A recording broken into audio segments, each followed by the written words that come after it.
Ryan Coogler is back, or the Cougs as I call him, for that one time only and ever again. And this time he's bringing with him not some stupid Black Panther sequel, but another actual film. But he did bring with him Michael B. Jordan, and he must have felt bad that he didn't give Killmonger some more time to shine in the second Black Panther film, so he gave Michael B. Jordan 2 roles in this one. The movie I'm covering today is called Sinners. It's R-rated, over 2 hours long, and I believe it's an original story. With Cougs back at the helm, you're bound to have a good movie on your hands, but outside of him, you go for Michael B. Jordan.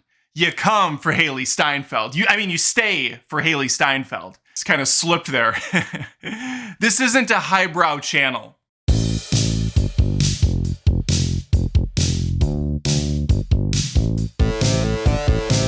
Before I sink my teeth into this review, if you wouldn't mind sinking yours into the subscribe and making sure to hit that notification bell wherever it's at. I don't even know anymore. That way, future videos by me show up in your feed, and I would appreciate it. I should also point out that as I flew past 100,000 subs recently, Paramount Studios sent me this Blu-ray copy of The Last Breath. When you get to the upper echelon of film criticism like I have, people just start sending you stuff. They come to you with tears in their eyes. Sir, can we please send you The Last Breath on Blu-ray? And that makes me feel special and important. It's great to know that after all these years, I am a Blu-ray's worth of value to this world. Preamble aside, it's a good movie, and I'm giving it away on my Patreon at patreon.com/AdamDoesMovies to any paid member at any tier. So you could sign up for 1 month for $1, win this bad boy, and then you could cancel if you want, and I'm out a couple dollars for postage. So the joke's on me. But no, it's a great way to help support the channel. And there's the possibility you get Last Breath. Let's begin the review. This film takes place in the 1930s, in Mississippi. Not an ideal time for Black people in America. But that's not gonna stop a couple hungry entrepreneurs. They go by the names Smoke and Stack.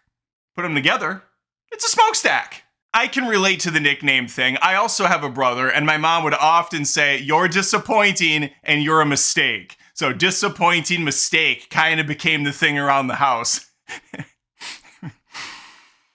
Anyway, Smoke and Stack returned to their hometown, estranged for 7 years, living life in the big city. And they brought with them massive stacks of cash and some ideas. They're gonna open themselves a nice little club on the outskirts of town. And this is gonna be a safe place for their folks to come have a drink, do some dancing. It's gonna be a regular hootenanny. It's gonna be an impressive soiree. A good old-fashioned shindig. Now, getting this club up and running is going to take some convincing from folks in the town. It's going to require searching out talent, and it may include fending off evil vampires. If you are familiar with the film From Dusk Till Dawn, then you have seen a version of this movie before. However, I believe Sinners is far and away better. I really enjoyed my time with this flick. It's part mob movie, part horror thriller. Occasionally, it'll dabble into the musical. And it even sprinkles a little Django Unchained in there for good measure. Coogler is clearly a fan of Tarantino. Now, I have not looked at reviews for this movie. I don't need to. I already know what critics are gonna say. It's a slow burn. It's gonna take its time. All bets are off in the final act. And these are all true statements. It is gonna take its time. It is, I guess, a slow burn.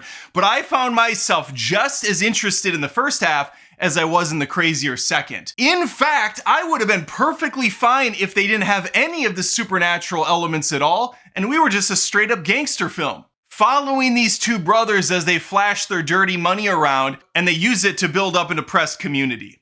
That's compelling by itself. The vampire stuff's just a cherry on top. But use this review as a way to set expectations. Don't go into this movie thinking it's gonna be this all-out, non-stop action horror film. It's not that. No, it's building a story. You're getting to know a lot of characters, some of their backgrounds, and that really helps drive the later act of the film when you're concerned for these people. Because Coogler has crafted a smart story here. This isn't your dumb, by-the-numbers Blumhouse affair where you're watching a bunch of dumb-as-rock dipshits make stupid decisions and then get themselves killed. And in those films, I honestly can't wait for them to die. Often, I'm rooting for the villain to just get it over with, put them out of their misery. But in Sinners, you're with people you enjoy. You like these folks, even if they're flawed, which a lot of them are, especially the two brothers. And Michael B. Jordan is always terrific. Here is no exception. He effortlessly bounces dialogue between himself like he really is two different characters.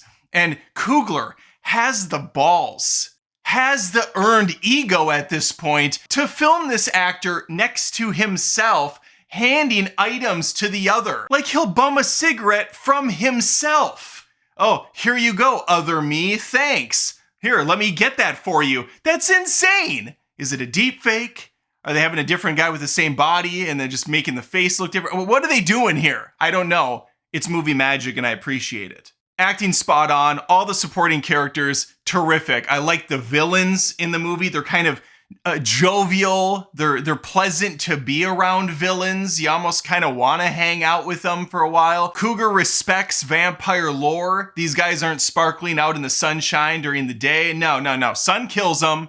Garlic's bad. They don't like crosses. Like pretty much all the staples are there with a little bit of the Coog's own recipe baked in. I mentioned this is borderline a musical at points. The music is fire in this thing. It's absolutely bangers. We have folksy music, there's blues music, there's the actual score for the movie that's awesome as hell. I love that theme song. He's got experimental shit going on where old-timey music is blending with modern day stuff. Oh, there's a scene in this movie that I really appreciated where it's kind of a one take. It looked like a one shot that goes for a minute or so and it pans around the crowd and things are happening. People are in and out of frame. It's clear he put his heart into this one. It's on the screen. Now, with all the praises that I've given so far, there is one hang up, and I don't necessarily know if it's the fault of the cinematography. I'm willing to say it's a theater issue, but that might be a problem that lingers in your viewing too. This is a very dark picture. The lighting is very dim. A lot of it takes place at night. There is some heavy contrast work going on with those shadows and light sources, which can be beautiful for sure. But I went back and watched the trailer after I saw this in theaters, and the trailer is pretty dim looking as well, but it's also a very sharp, high resolution picture. So even when it's darker at night, you still can make things out pretty clearly.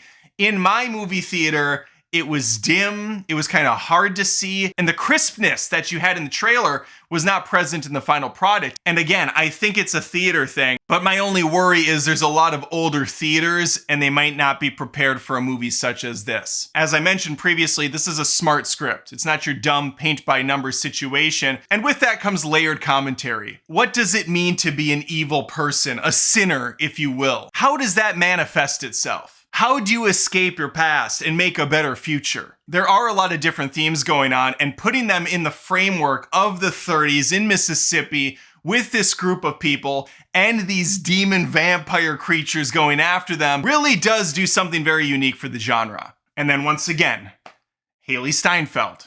It's just a lot of positives here. I went to a pretty early showing on a Thursday. Not a lot of people go to that time, so it was a pretty empty house. I imagine this is going to do very well for Warner Brothers, though. We're going to see packed theaters this weekend. I hope so. We need movies like this to do well.